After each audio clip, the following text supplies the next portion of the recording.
Cider on beer makes you queer. Beer on cider, good rider. That's it. Hey, now you youngsters, yeah.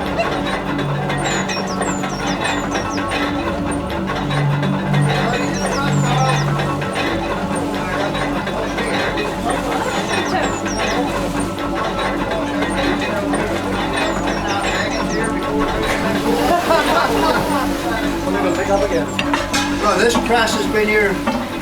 This press was put in 1897. So this one's been going 109 years. It's been made on this farm. We know it's a 1200. I mean, obviously, if I was 20, 30 years younger, I would have got funding and had a new building, and I would have gone in across apple juice and bought one and done everything. Then you'd have a hydraulic press. Problem is, you want 3 or 4 of you in here making it. You see, because you've got to be continuous. Whereas, I mean, this, in 5 days, say we can press it, we can get out 100 gallons a day on average for a little natural taste with it. Something like it's a still cider, but it's tremendous.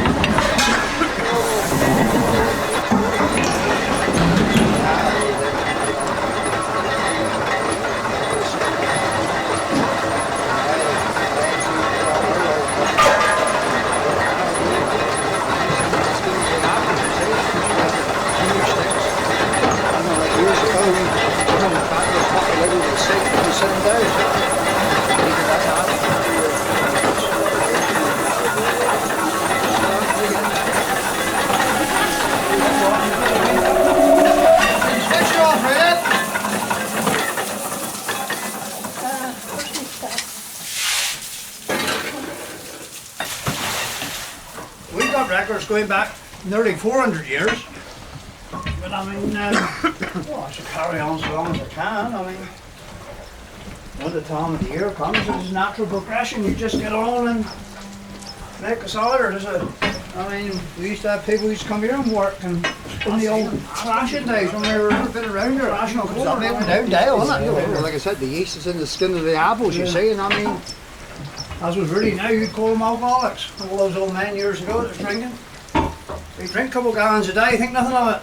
Once it starts fermenting, I mean, all I do now is top up with juice twice a day.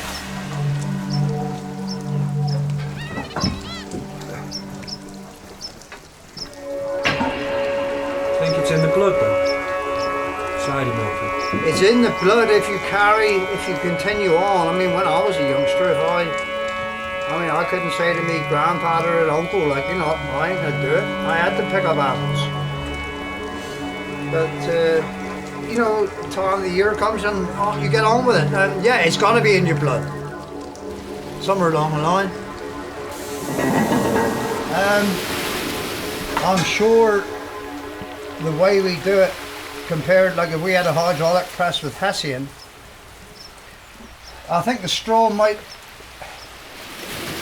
yes, it might alter the flavour a bit, but it's funny, you get, I mean, we got a chap, John, he trades his Merry Legs and he buys cider from all over the southwest to take to beer festivals in different places.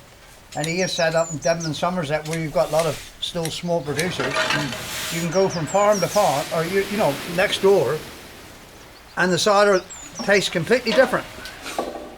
You know, but the main thing is not to have too much pulp on the outside when you turn in, else you can't. When you turn the straw in, you can't press it in and put pulp on top, like, you know. But I mean, it acts as a filter, see, and it holds the pulp together. I mean, you can't believe it, really, can you? How it does hold it together, just bits of straw. Like.